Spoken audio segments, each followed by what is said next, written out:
baños barras. Puedes usar. No, yo lo que quería era una ducha, que no te se lo joder. Las va atrás, ¿vale? Vale.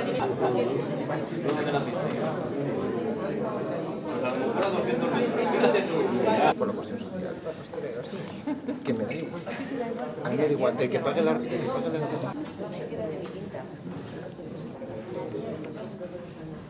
Esta rueda de prensa sobre la ópera está programada para jueves y sábado, Diálogo de Carmelitas. Me acompañan en la mesa el maestro Pedro Halfter, director musical, Francisco López, director de escena, y Maite Alberola, soprano, y nuestra Blanche de la Force.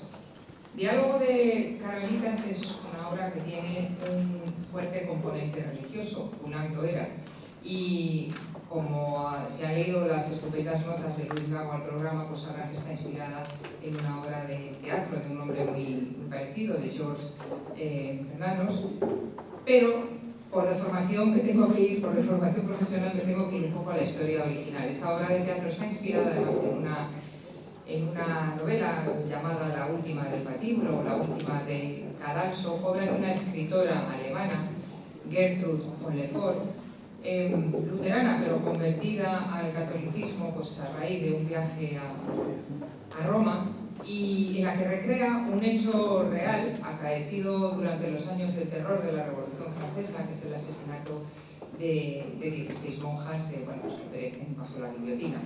Todos los personajes son reales menos la protagonista, que si observan curiosamente tiene un nombre muy parecido al de la autora, ¿no? Gertrud von Le Fort, Blanche de la Force.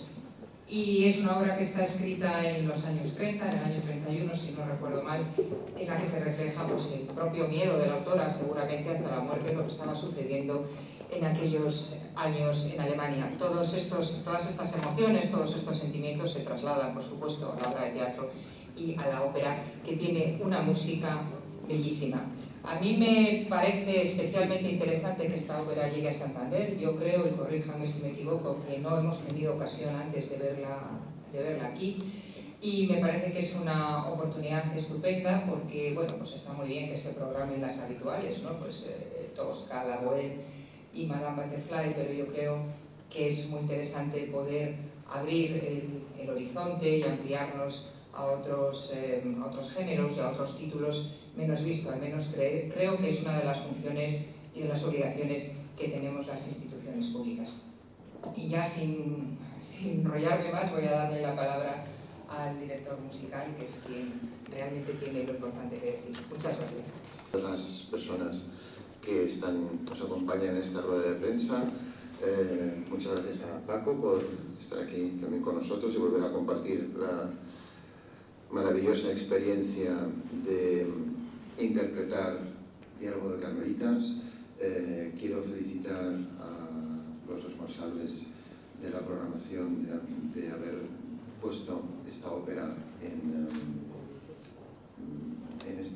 la programación del Palacio de Festivales. Creo que es una ópera muy importante,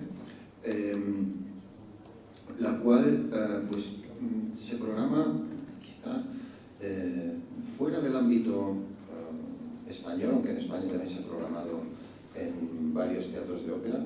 En lo que es en los teatros de ópera, sobre todo hay una producción maravillosa en el Metropolitan de Nueva York, hay una producción maravillosa también en la Ópera de Roma, en el año 2022. O sea, es una ópera que está bastante en el repertorio, o sea, no es una ópera extrañísima, sino es una ópera que pertenece a lo que es el repertorio más o menos habitual de las grandes casas de ópera.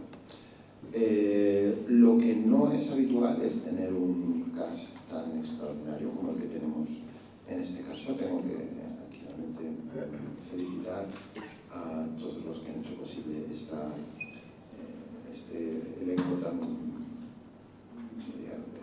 fantástico, y sobre todo que también cumple una de las funciones que para mí es muy importante y que me alegra muchísimo, que es el saber conjugar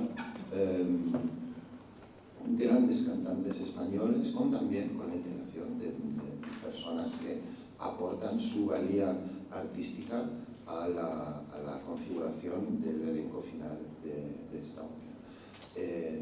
Con Maite ya la interpretamos hace más o menos un año en Málaga, hace una Blanche de la Force espectacular, y realmente es una alegría volver a volver a interpretarlo con ella. Después, si me permitieran unas palabras sobre todo el elenco, pero quiero reincidir en lo que comentaba la directora. Es una obra que tiene un profundo carácter religioso, es una obra que está inspirada en hechos reales, es una obra que hace una profunda reflexión sobre la opresión y sobre la maldad del ser humano y sobre la bondad. Y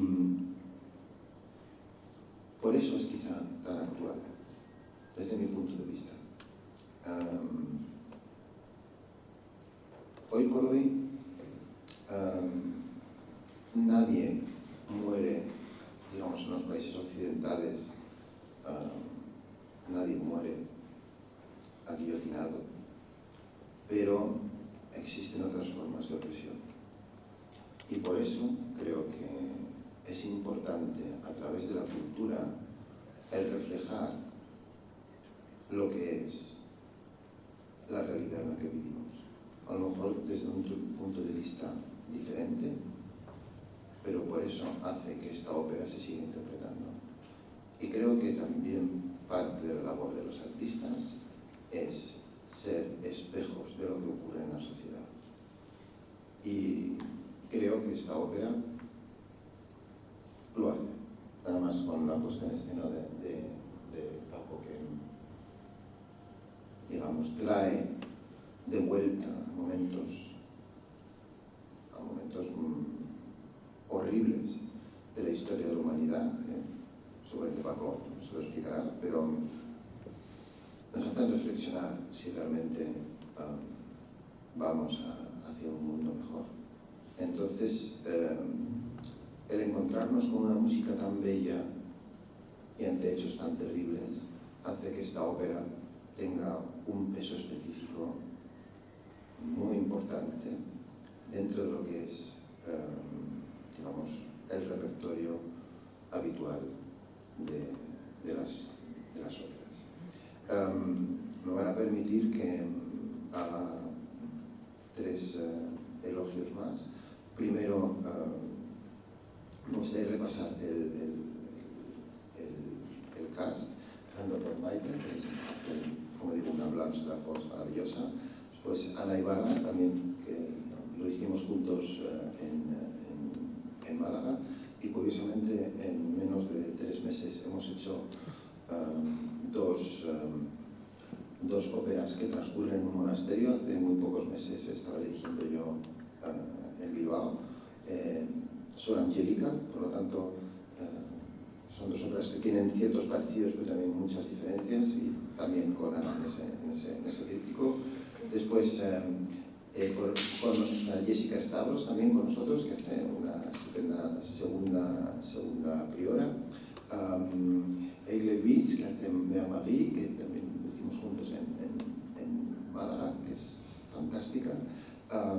Debuta como Sor Constance, Mar Moran, hace una Sor Constance. Si me van a permitir un pequeño apunte sobre Sor Constance, es un personaje maravilloso, porque es la que trae la alegría, es la que trae digamos, un poco de ingenuidad dentro del monasterio, y es un personaje que es muy difícil, pero que lo hace de forma fantástica. Alejandro de Cerro, que hace un Chevalier fantástico. También Pablo Ruiz, que hace un marqués estupendo. Juan Antonio Sanabria, que ha tenido que estar con nosotros de manera, digamos, un poquito en el último momento, pero que yo había colaborado también en otras ocasiones con él, y hace un capellán estupendo. Beatriz Lanza, que también estuvo con nosotros en Málaga. José Manuel Montero, que hace comisario, también estupendo, igual que lo hizo en Málaga. El comisario Juan Amorería y Pablo López, que hace el oficial, los bajos estupendos, César Marañón, que hace el Museo de los Jovinot, que también es responsable del coro, el Son Mathilde, que es una joven Sara Castillo, y después Gertrude von Lefort y Alfonso Escada, que son actores que aparecen de manera como parte de la escena. Quiero destacar tres cosas muy importantes también. Las 12 carmelitas extraordinarias, lo hacen extraordinariamente bien. De hecho, yo creo que por eso les han dado permiso hoy de salir del monasterio. Si no, no hubieran podido venir, pero lo hacen muy bien. Tengo que felicitar a la preparación que han tenido, lo cantan extraordinariamente bien. También el coro lírico de Cantabria, que dirige Elena, que también ha colaborado con nosotros como pianista, y la orquesta, la Oviedo Filarmonía, que toca de manera con un cuidado el sonido, y han sido semanas de trabajo muy intensas, pero ha sido muy reconfortante.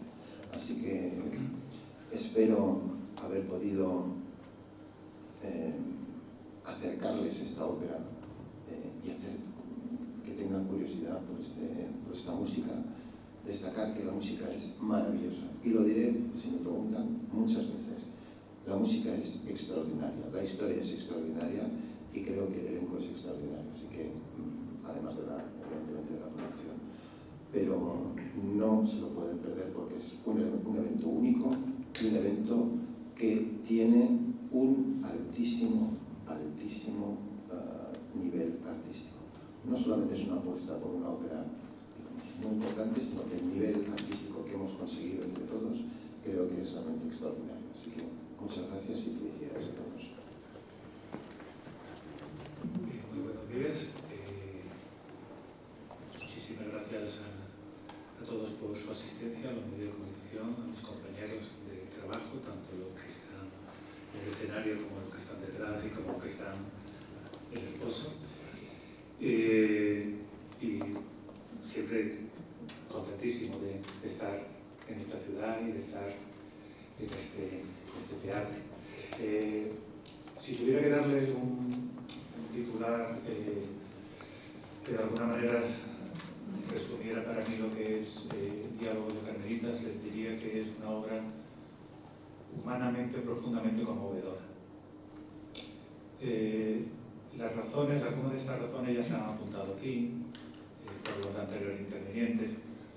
Una primera razón, evidentemente, son los hechos históricos. Los hechos históricos que ya se han contado y que no vuelvo a ellos, y que hacen pues, del argumento algo terriblemente humano, terriblemente conmovedor.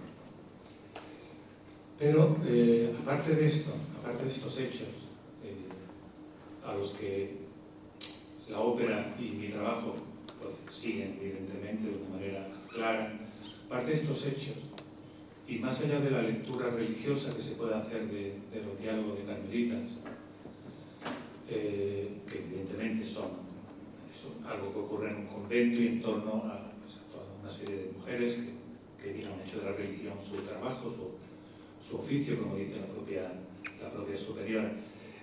Más allá de esto, yo creo que lo que nos traslada el diálogo de carmelitas es una reflexión muy humana, fundamentalmente de dos ejes que rigen nuestra vida y que aparecen con más o menos fuerza desde que el hombre es hombre, desde que el ser humano es ser humano. El miedo a vivir y el miedo a morir. El miedo a morir es un hecho natural y que cada uno de nosotros sobrellevamos como podemos. Si ese miedo a morir se combina con el dolor físico, pues aquí claramente el problema se hace mucho más grave y mucho más acuciante. Esto está presente completamente en toda la obra, en algunos personajes más que en otros, pero junto a esto está el miedo a vivir. Este es ser incapaz para vivir en la realidad que a cada uno le toca. Estos miedos, provocados por cosas, en algunos casos, absolutamente pequeñas, que objetivamente no lo significarían, pero que para lo que somos cada uno de nosotros, para nuestras vivencias, para nuestro subconsciente, para lo que hemos tenido en el vientre materno, como le ocurre a la propia protagonista, a Blanche de Lefort, nos convierte en auténticos presos de una realidad, de un mundo que somos incapaces de combatir, ya no digo de vencer. Estos dos elementos, estos dos ejes de funcionamiento, estos dos ejes centrales de cómo funcionamos los seres humanos, están absolutamente presentes de muy distintas maneras en Diálogos de Carmelitas. Y esto es así porque también ya se ha avanzado, porque este hecho preliminar, el hecho de que nos dio noticia una de las monjas, la única monja que se salvó, Madre Marie, la única monja que se salvó de la guillotina y que nos dejó un relato sobre qué había pasado y cómo habían sido las cosas, quiénes eran las personas que estuvieron dentro del convento, que fueron a la guillotina. Sobre esto hay tres creadores, tres autores que se sirven de esta historia para hacer su propia reflexión, en primer lugar sobre el ser humano en las líneas que le he comentado, y en segundo lugar, y lo subrayaba Pedro, también en cómo ese ser humano se relaciona con un contexto histórico y con una realidad histórica que en muchas ocasiones, por desgracia, y como pasa con las huellas que quedan petrificadas en el suelo después de cientos de miles de años, pues aquí nos demuestran y nos muestran también la otra cara que tenemos los seres humanos frente a esta parte humanista, esta parte sobre todo cuando nos hacemos gregarios, cuando nos dejamos subyugar por las palabras, por las llamadas al cielo en la tierra que nos hacen muchas veces nuestros responsables políticos. Quedamos convertidos realmente en hordas y en manadas de lobos que somos capaces de comernos a nuestros semejantes y de beber su sangre, que es lo que ocurre en el diálogo de Carmelita. Estos tres personajes, para no perderles, estos tres personajes son Gertrude von Lefort, es Georg Bernanos y es el propio Poulain. ¿Por qué cogen esta materia los tres? Porque de alguna manera se encuentran en la misma situación y en el mismo conflicto que la historia originaria. Tanto Gertrude von Lefort como Georg Bernanos como Poulain, por un lado, viven la Primera Guerra Mundial, lo que significó la conmoción de la Primera Guerra Mundial. Viven el surgimiento de los gobiernos totalitarios, de la ideología totalitaria, me estoy refiriendo no solo al nazismo, sino a la naciente Unión Soviética, y concretamente sobre todo al estalinismo, evidentemente, y viven todo ese auge y todo ese crecimiento, y viven también la Segunda Guerra Mundial.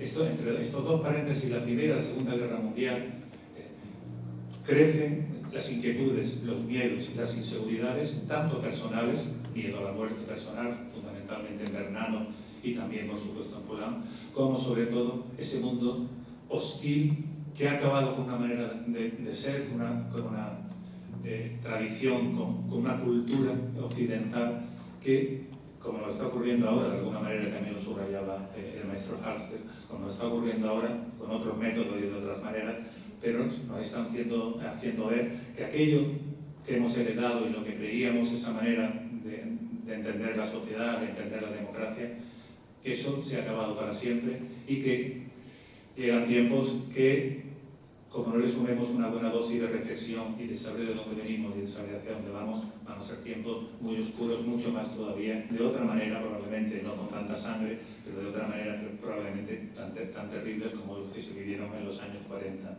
del siglo pasado. Dicho todo esto, pues nuestra propuesta, nuestra producción encaja estos tres personajes, encaja concretamente a Bernanos y a Gertrude, para que las reflexiones que va haciendo Blanche, también se decía que es una especie de avatar de la propia Gertrude von Lefort, que estos personajes, estos actores introducidos van en todo momento nuestra intención dramatúrgica fue ir haciendo el contraste y sobre todo actualizándonos, que las reflexiones, que los miedos, que las pasiones que ocurren dentro de diálogos no acaban en 1794, sino que están muy vigentes hoy. La ópera es muy deudora de donde procede. Después de la novela de Gertrud, lo primero que hay es un guión cinematográfico de Bernanos. Un guión cinematográfico que es verdad que luego no se rueda hasta el año 59. Seguro que esta película la han visto ustedes, una película protagonizada por Jean Moreau, pero tal como está concebida, la ópera de Poulenc bebe directamente de este guión y de la obra de teatro que luego que escribió Bernanos también, y por lo tanto el concepto es muy cinematográfico. El concepto de la puesta en escena es muy cinematográfico, lo cual me ha permitido también que a través de las videoproyecciones, del espacio visual, como yo le llamo, las reflexiones que ocurren dentro del convento se generalicen y se vayan mucho más allá en el tiempo, no solo hacia las imágenes que verán en momentos concretos, sino también hacia las reflexiones que ojalá tengamos nosotros sobre este mundo que hemos heredado y que ojalá sepamos cuidar muy bien. Quería acabar ya dándole las gracias, también se ha dicho aquí, al Palacio, a los programadores del Palacio, por haber tenido la valentía de programar esta ópera que entiendo totalmente imprescindible del repertorio. Hay una palabra que le dice el Chevalier de la Force a su hermana Blanche, cuando Blanche, que ha huido al convento y se ha encerrado en el convento, dice y piensa que ella está haciendo también su propia guerra. Le dice el Chevalier, hay que arriesgarse tanto en la vida como en la muerte. Hay que arriesgarse. Evidentemente no podemos hacer del riesgo pues un día a día, pero sin el riesgo, sin haberse arriesgado, sin aquellos primeros primates que en el centro de África fueron capaces de escapar de la tribu y buscar nuevas experiencias, sin aquello no estaríamos aquí hoy nosotros, seguro. Entonces, hay que arriesgarse. Gracias por el riesgo a esta casa, a este palacio, y gracias por el riesgo que esperemos que muchos espectadores tomen por venir a conocer algo que, como decía el propio creador de la ópera, el propio Poulenc, seguramente no se van a divertir mucho, pero van a salir profundamente conmovidos. Muchas gracias. Agradecer al Palacio Festivales que haya contado conmigo para este proyecto, porque me siento que realmente esta vez sí está hecho para mí, en cuestión a nivel anímico, a nivel artístico, y lo agradezco muchísimo. Y encima, pues, hacer una ópera como esta creo que tiene muchísimo valor y es de ser muy valientes, como bien han explicado los maestros. Estoy muy feliz de volver a coincidir con ellos, con Pedro y con Paco, porque te ayudan en todo momento, te hacen entender lo que has de expresar, lo que has de comunicar, y realmente no es fácil. Ellos han explicado muy bien qué sucede en esta ópera, por todos los procesos que pasa en este caso Blanche, que es un personaje, y es muy difícil no meterse de lleno emocionalmente cuando haces un personaje así, porque es un arma de doble filo. Puedes llegar a emocionarte de tal manera que te impide quizás el cantar, pero creo que es de agradecer el poder sentir y dejarse llevar para vivir todo ese tipo de emociones, de sensaciones, de vivencias que a veces los seres humanos, a veces la sociedad no nos atrevemos a hacer realidad, porque tenemos miedo al que dirán, hemos de protegernos, ¿no?, de lo que sucede hoy en día. y creo que esta ópera, a mí particularmente, y a todo aquel que se atreva a venir a escucharla, a verla, y yo personalmente recomiendo que se lean un poquito de qué va, porque así podrán disfrutar y sobre todo podrán permitirse el vivir este tipo de emociones y sentir. Es como hacer un poco de terapia personal en la vida, ¿no? De ver qué miedos tienes, qué te gustaría hacer, qué no haces. Es algo muy emocional, muy conmovedor, que creo que todos deberíamos de plantearnos en algún momento y que nos cuesta, porque la sociedad hace que tengamos que estar perfectos, que tengamos que fingir o que tengamos que ponernos como una máscara delante de todo el mundo, y esta ópera, esta música, este personaje a mí personalmente me atrapa mucho y no puedo más que agradecer el que esté aquí y poder hacerlo, porque me llena mucho en todos los sentidos. Y ya dejando de lado eso, porque cada vez que se habla de la temática realmente se te pone un nudo en la garganta, porque cada uno tiene sus vivencias, sus experiencias y realmente conmueve. Así que de verdad creo que deberían venir y ser partícipes de una vivencia tan especial que tiene la oportunidad en este momento. Y bueno, nada más que agradecer, porque yo estoy aquí como representante de todo este gran elenco que tenemos de grandísimos artistas, de compañeros, que sin ellos no sería posible, porque esta es una obra realmente de conjunto.